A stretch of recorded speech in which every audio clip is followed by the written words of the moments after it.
are we doing, folks? Happy NFL Sunday, week 2. We are so ready for week 2. It's MereKat. It's Stevie. Some guy Steve. I just call him a lot of things at this point. He's got Steve up there. Some people call him Stefan, but nobody calls me Stefan. Only his friends. Not. But we had a good week 1. We're so excited for week 2.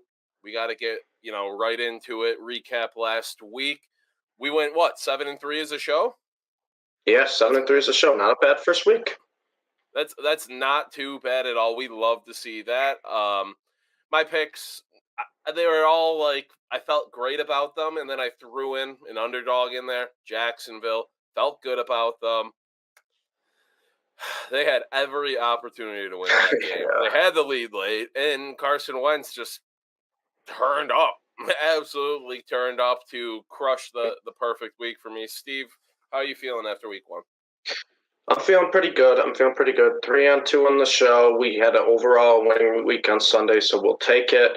The Trevor Lawrence rushing was a nice whiff. DJ Moore, it was Robbie Anderson's show, not DJ Moore for Carolina. Other than that, we did pretty good. Deontay kind of bailed me with a beautiful catch on the sideline. I don't know if many people saw it. It was one of the best catches of the entire week.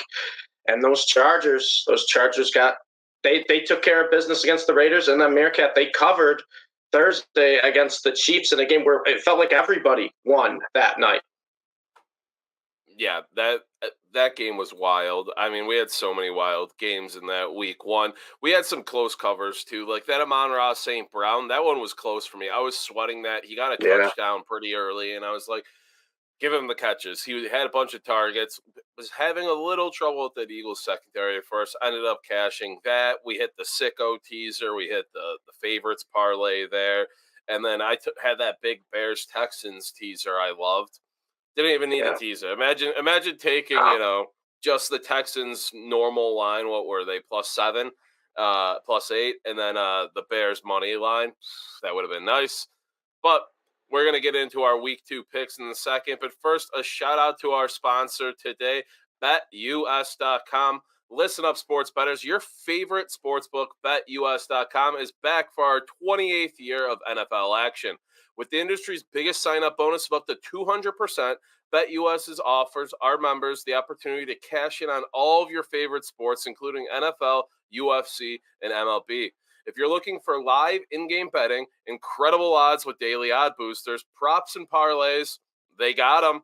How about fast payouts and exceptional one-on-one customer service? They got that too. So log into betus.com or call 800-792-3887. That's 800-79-BET-US. BetUS.com, where the game begins. Stevie, it's time. Week 2 picks. Let's get into it. You kick us off first. You want me to start? What do I want to start with? There's so many delicious options on this board this week, MereKat. I don't love a lot of the lines, but there is one line I like, and you're probably going to go against me because you went kind of somewhat against me last week. We disagreed on your pick. That's all I'll say. Steelers money line +120 here, home against the Patriots. I was big on the Steelers last week. I thought they were going to cover. I teased them in our official pick here, and they won the game outright, which maybe they didn't deserve to win the game outright, but they played well against a good Cincinnati Bengals team. On the other side of it, because this is kind of where we disagreed, I kind of like the Dolphins. You love the Patriots, and the Dolphins beat them up pretty good. Mac Jones looked really, really bad, and I think part of it is the Patriots just don't have a lot of weapons. Jacoby Myers was their leading receiver, Damian Harris, leading rusher. It's the same old with the Patriots. No one really threatened that Miami Dolphin defense, and I know the Steelers just lost TJ Watt, but they have a very, very good defense besides just TJ Watt. They generated 7 sacks against the Bengals and Burrow, and if they can get that kind of pressure against Mac Jones, I think their defense is going to put their offense in a lot of great positions to win. But here's the thing. Mitch was not great in week 1. He really wasn't. But he doesn't have to be great against the Patriots this week. Tua did not play great for the Dolphins against the Patriots. Like, he had a couple good throws here there, but most of it was dump it off to my fast guys and let them make plays. He only had 6.6 air yards per attempt in week 1, and that's something Mitch Trubisky can do. Mitch Trubisky's not going to sling the ball down the field, but he'll dump it off to Najee. He'll dump it off to Deontay. He'll give it to Freiermuth, who had a great game. He can give it to Claypool. And I think that's just how you beat the Patriots. Steelers, I don't understand why they're the home dogs here. I get you lost probably the best defensive player in the NFL right now with TJ Watt. Mitch Trubisky didn't look great, but the Patriots didn't look great either. I like the Steelers as home dogs. I don't even care about the 2.5 points. I'm going to take them on the money line at plus 120. They were 6-2-1 as a home team last year. They're dating back to 2019, 6-1 as a home underdog. So I'm taking the Steelers to take care of business against a Patriots team that was very, very underwhelming week 1 for me. Yeah, I don't know if I love it. I didn't take the Patriots on the show, but I threw them as the 6th play in the 6-pack, and they made me regret it. Their offense, I watched that whole game. Their offense looked like good at times, and then they would just stall out of nowhere. The rushing attack works in the offense. Mac Jones just has momentum, absolutely destroyed with that interception, which not the best throw, but it was just an incredible defensive play there by Holland. So I don't know if I'm ready to hop on the Steelers yet, but you know who I'm all in on. The team I rode with all last year, and I'm back on them again this year already. Doing a little teaser in this game. We're taking the Lions money line versus the Washington Commanders with the over 42.5 plus 140 odds. Love that play. It's going to be the heaviest play of the day I take, I think. I'm kicking things off with another juicy teaser. There's going to be a few teasers today. You know, MereKat and his teasers. I'm addicted to them now. They've been working. I got it down, I think. But I just can't quit these Lions, and there are games that they have to take advantage of if they're going to start winning. You know, they can't just keep covering. And now they're favorites, so you like to see that for them. The offense last week showed explosiveness, not just in the second half, but at points in the first half. DeAndre Swift is a legitimate baller in that backfield. Jamal Williams is still going to be their goal line guy. And Amon-Ra St. Brown looked good. Jared Goff in the second half didn't look terrible, I guess. He got the ball to his guys, which is all he needs to do. And they should be able to control this game with that rushing attack of Swift and Williams behind a solid offensive line. They looked really good week 1. They've been rebuilding that the past year or so. And so you love to see them have a good performance. And they're facing a bottom 5 defense against the rush from week 1 with the Commanders. The Commanders' rush defense efficiency was just absolutely awful. So the Lions, 11-6 against the spread last year. They have a huge cover last week, storming back in the second half against the Eagles there. They need to win this game, though. I mean, they need to cover it as favorites. That's what they haven't been doing. It doesn't matter if you cover every single game and lose them when you're underdogs, but now you're the favorite. Cover this game against a team that you have a better roster than. We're not going to see Carson Wentz go off like he did 2 weeks in a row. I don't think we see that. Washington doesn't particularly scare me. I got to ride with the Lions here, and I like the over 42.5 here because if anything, I'm not going to see a ton of defense. The Lions, we know, can score. The Commanders surprisingly showed they can score. So I think, that's a low number. Riding with this teaser plus 140. Yeah, I'm probably on the Lions side as well. I'm not taking them as an official play, but I do always love to fade Carson Wentz. You know that. We've dated back to last year. Mm-hmm. But I am taking something in that game, and it's not really fading Carson Wentz because I need him to do a little bit for me. I'm taking Antonio Gibson over 19.5 receiving yards. MereKat, I really like this player prop here. Antonio Gibson last year was 7th among all running backs in total snap count with 49. He was on field for 64% of the offensive plays. And this is one guy that for some reason the fantasy football community just wrote off at the start of this year, saying Gibson's not going to be the guy. He's not going to have a role. And Brian Robinson emerging in the preseason. And then, unfortunately, we know what happened with Brian Robinson, but he's not playing.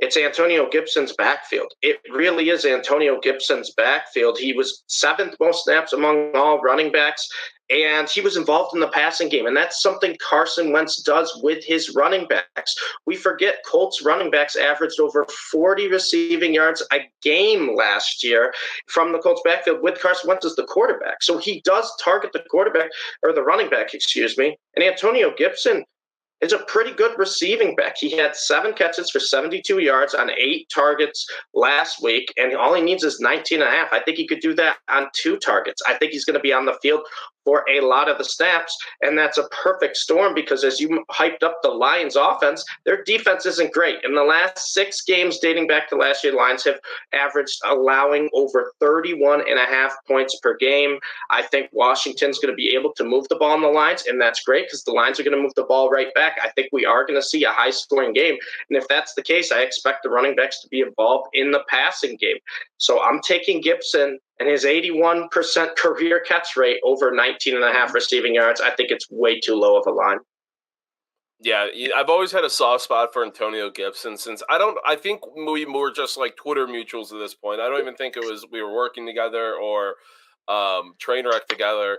But I had a future on Antonio Gibson to win Rookie of the Year because I loved him coming out, drafted as a receiver. I saw some Washington beat reporters say this kid's going to be dangerous as a running back. I took a future on him at plus 35,000 to win offensive Rookie of the Year, and he didn't win it, but it was a ride. It's one of those I threw like $10 on it. That would have been my biggest hit of my life, but he had a great year. He contended for it, so he made me invested in him right from the get-go. So I'm always okay with an Antonio Gibson over. I'm going to go with another player prop over, though. I think you have other stuff in this game, too, but I'm going with Trey Lance over 43 and a half rushing yards, minus 114. It's just whenever I see a player that I like and I think they have a disrespectful number, I have to jump on it, and I don't like this number for Trey Lance. In 3 actual starts in his career, he has 16 rushes for 89 yards, 8 rushes for 31, and then in a goddamn tsunami last week in week 1, 13 for 54. Legitimately muddy-ass field. Water. You saw him sliding on the field after the game. Yeah. Trey Lance isn't used to that, and Trey Lance needs to use his feet. Still covered this number last week pretty comfortably. I think Lance still has a lot to do developing as a passer in the NFL, which he's going to get with game time. But right now, he needs to realize that he should rely on his true strength until he develops that arm a little more. And that's running the ball. He's such an athlete. He's dangerous on the ground. And with that 49ers rushing attack, just that offensive, playbook they have, it's so creative. He's going to be utilized with the instability in the backfield. I mean, Debo is pretty much RB1 right now. With Eli Mitchell out. So he's got a lot of opportunities to, truly take advantage on Seattle's bad front 7. They got decent pressure overall last week, but they stink. Lance should have plenty of opportunities against them because they don't scare me at all. And and another little thing, my DFS optimizers like him a lot. So when they like a quarterback, that means usually a lot of rushing yards, and I'm like, oh, okay, that helps me feel a little more comfortable about this. So I'm going to take Trey Lance over 43 and a half rushing yards. It's pretty funny because we actually didn't talk about our plays before the show today. Usually, sometimes we'll give each other an idea. MereKat, we didn't say anything, and I was also looking at Trey Lance over rushing yards, but I was like, you know what? I'm going to go with his passing yards. So I love that you had the rushing yards. I have Trey Lance over 188 and a half passing yards. And basically kind of for a lot of the reasons you said, he threw for 164 yards last week in that tsunami game against the Bears. 164 in those type of conditions. The conditions are not going to be that bad this week. It may rain a little bit, but it's not going to be nearly what it was last week in Chicago. And he threw 28 times. That's the big thing for me. That is San Francisco saying, this guy is the QB of our future. We want to see what we got. We're going to let him go out there and sling it. There's no Mitchell. So I don't really think they're going to run too much. They don't want to run Debo 15 to 20 times. Neither does Debo. I know you got Jeff Wilson there. You have other players that may get some carries, and Lance will definitely run himself. But I think this is the perfect spot to see what they got out of the passing game with Trey Lance. Kittle may play. He might play. I'm saying this right now that he might play. We haven't heard anything yet. The last thing I've heard is he was limited in practice Friday, but the coaches were raving about him. They said he looked fantastic, and they said he not should play, but he might play, which to me, I think at 188.5 passing yards, that is probably assuming Kittle doesn't play. If Kittle plays, I think it goes up a little more. Kittle would be a huge help to Trey Lance this week. A huge help if he plays. Even if he doesn't, I still like the yards over because they're facing Seattle. I talked about this game Monday night. They just played their Super Bowl. Russell Wilson coming back into town. They won the game after a very, very good first half. The second half, they really kind of just survived is really what happened. But Seattle's in a perfect letdown spot. I think San Fran's going to roll Seattle. I really do. And partly, if they want to roll Seattle, it has to be through Trey Lance. Seattle, as good as they played last week to beat Denver, they allowed 340 passing yards to Russell Wilson.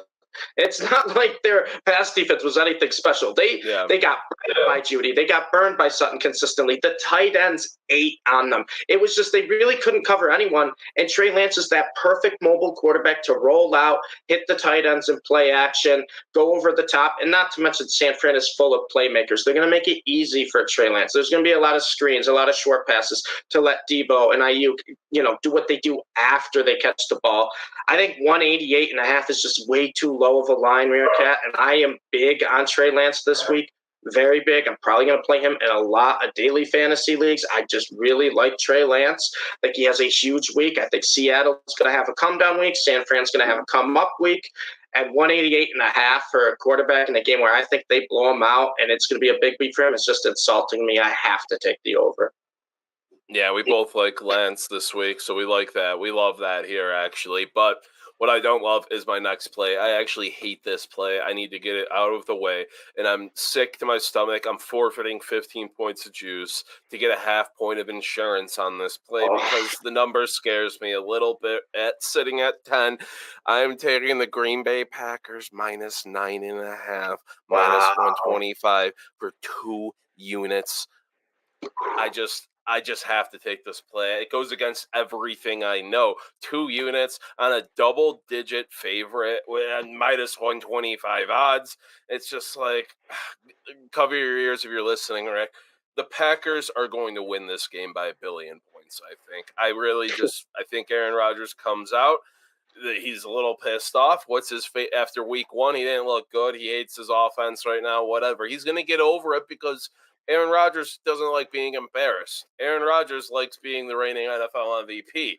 Aaron Rodgers' favorite punching bag in his entire career, year in and year out, has been the Chicago Bears. And I hate to say I'm buying low on Aaron Rodgers, but the money says different. People like the Bears this week. Bears surprised everyone last week, beating the 49ers. Justin Fields looked good in that second half, and obviously the Packers look like poopy stinks, but the Packers aren't bad. The Bears, I like Fields. I like the Bears' future. They're not a contender. The Packers are. They are going to beat the shit out of this team, I think.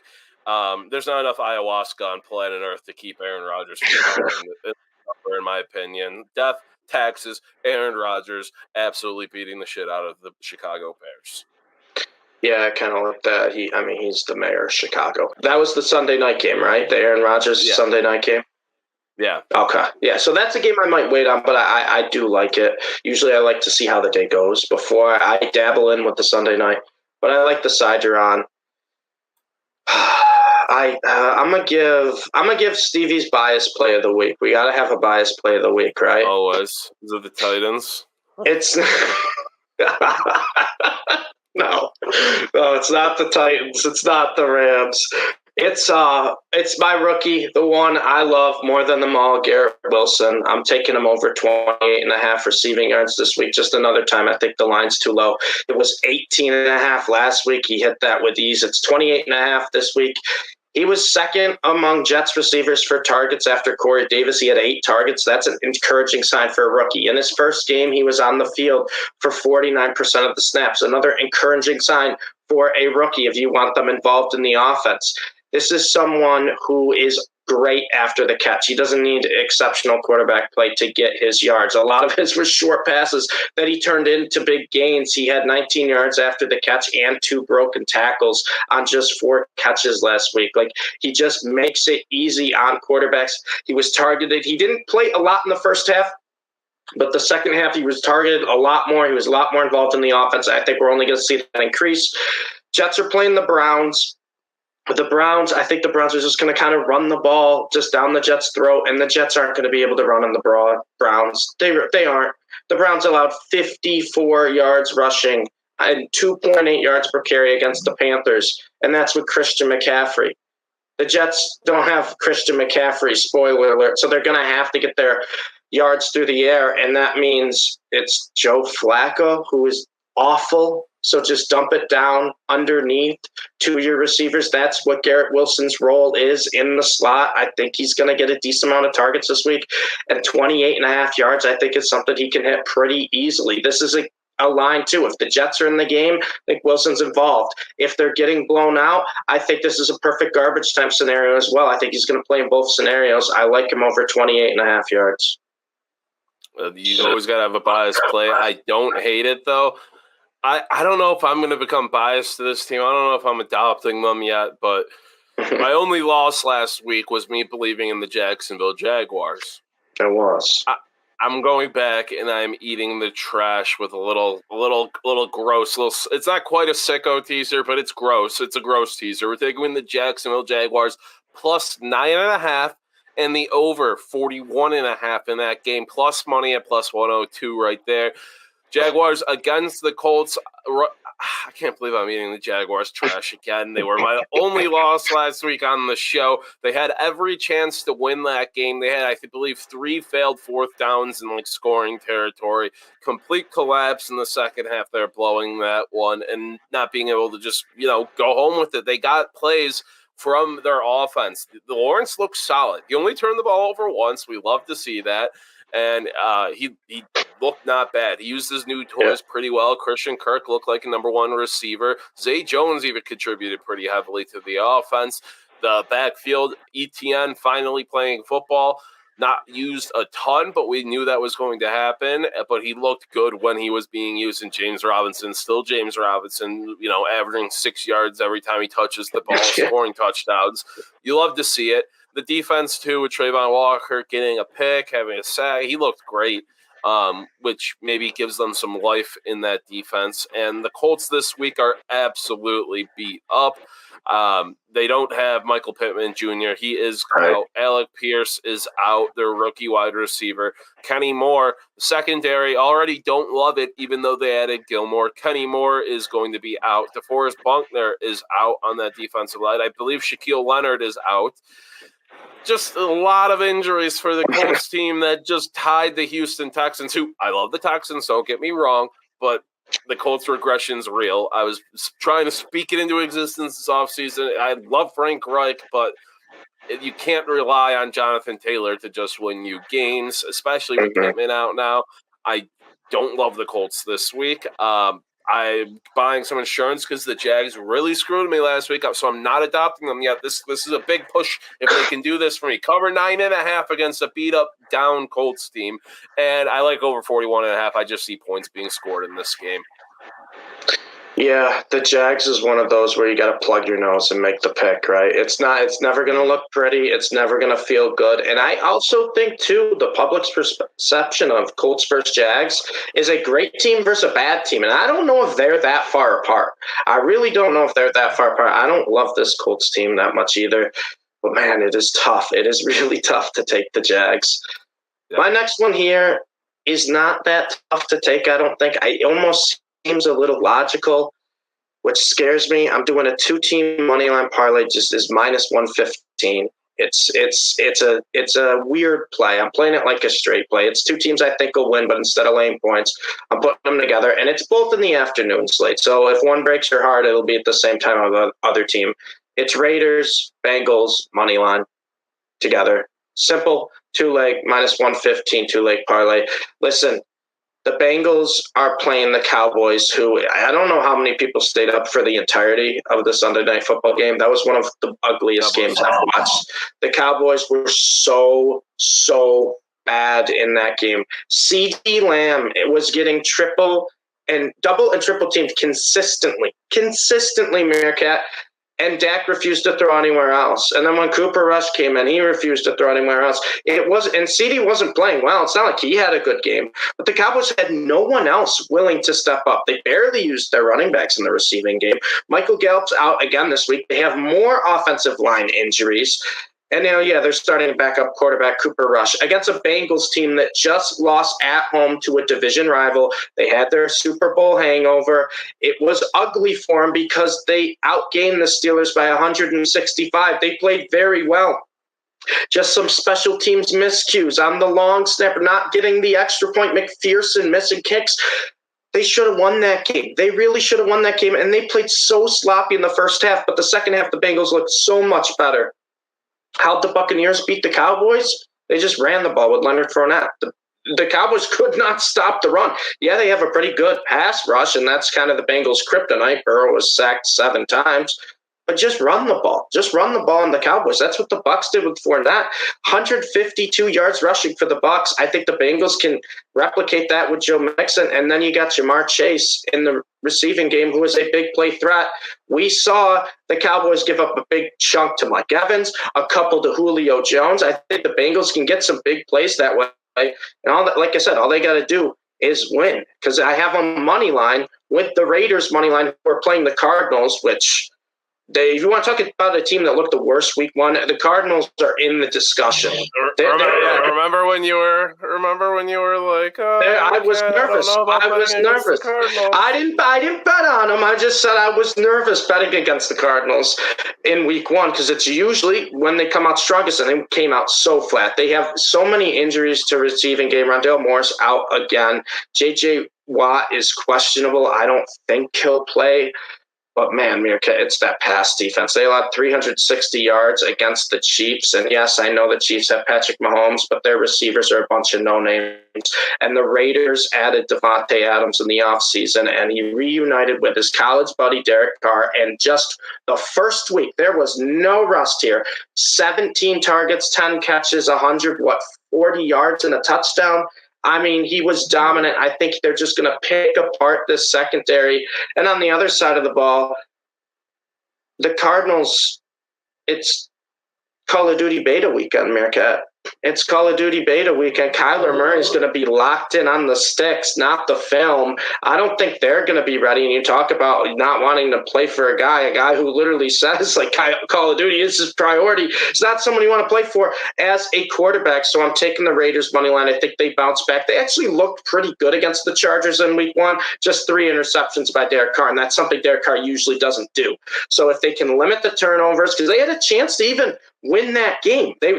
They had 3 turnovers. Chargers didn't turn over once. They had a chance to win that game. I think they can beat the Cardinals, and I think the Bengals will handle business in Dallas. I know it just feels gross because they feel like 2 obvious chalky plays. Parlay them together at -115, but I'm going with it. I'm doing pretty much the same thing here. I've got a little surgical with it, a little bit. We're going with a parlay here. I got kind of a teaser. Tease the 49ers to -3.5 against Seattle. We touched on that game with our props, and I'm with you on the Raiders money line there. You put those together, you get it at -102. The 49ers, let's get back into them. I love Geno Smith. I'm rooting for him, but I don't see the 49ers losing this game at all. I said I was buying low, on MVP Aaron Rodgers, but no, I actually am going to buy low on Trey Lance. We both said how much we like him this week on the ground and through the air. Buying low every way I can on Lance this week against a terrible Seattle defense that's without Jamal Adams, who's their only true playmaker, which I'm not even sure if you can call him that at this point. And they're on a short rest traveling to San Francisco. You don't love to see that. I think we're going to see a massive game out of Nick Bosa after being a little quiet week 1. The Seahawks rookie left tackle Charles Cross, I hated him coming out of the draft. He had a terrible week 1 against Bradley Chubb. I think Bosa is going to to cause some real terror this week, like, only the Bosa brothers can in a backfield. So I like the 49ers minus 3.5. Just getting a little insurance there. Their number's a little too big, so we'll tease it down. And then the Raiders, you covered most of it with them. They're good. They're a good team. Derek Carr's good. He looked a little rough week 1, but we're adjusting. It's week 1. We're not going to jump to conclusions after that. And like you said, they almost beat the Chargers, turning the ball over 5 times, which is very not good. And the Cardinals stink. Cardinals absolutely stink. I don't like them. I don't like Kyler Murray, and it definitely does not help that the new COD beta is out like you brought up. So I got to ride with the Raiders this week. I still think they have a chance to win that division, or at least, really, really compete for it heading down the stretch of this season. So minus 102, I really like that. But that'll do it for our picks this week, everybody. We just wanted to give one more shout out to the show sponsor, BetUS. Sports bettors, your favorite sportsbook, BetUS.com is back for the 28th year of NFL action. Live in-game betting, incredible odds with daily odd boosters, props, parlays, fast payouts, and exceptional one-on-one customer service. They got it all. Log into betus.com or call 800-792-3887. That's 800-79-BET-US. BetUS.com, where the game begins. Stevie, I'm just hoping we get another winning week. It felt good, 7-3 as a show. We love that after week 1. How are you feeling? Any closing thoughts? It's a weird slate because the 1 o'clocks almost feel like there's a ton of pick'ems. I think there's only one spread above. I think 5 points in the 1 o'clock slate. I think it's Browns, Jets. And then the 4 o'clock, the afternoon slate is all like more than a touchdown spreads. It's a very, very weird week. So good luck, everybody. I think we say this. Week 1's always the most fun for taking bets, getting that free money for the NFL. Week 2 is all about don't overreact. It can be a tough week before you get into the season. Vegas is going to adjust lines. Everyone else is going to adjust lines. Everyone's opinions. Don't overreact to just 1 week. That's my only reminder there. We got a long season. It's 18 weeks, 17-game season. We're only 1 week through. So it's a marathon, MereKat, not a sprint. Yep, I agree with you there. That'll do it for us today. I was going to be like, yeah, it's a beautiful Sunday to win some bets, but you guys know we record this on Saturday. We just pretend it's Sunday. So it's a beautiful Saturday to prepare to win some bets tomorrow in the NFL. But I'm MereKat with my co-host, Stevie. We'll see you guys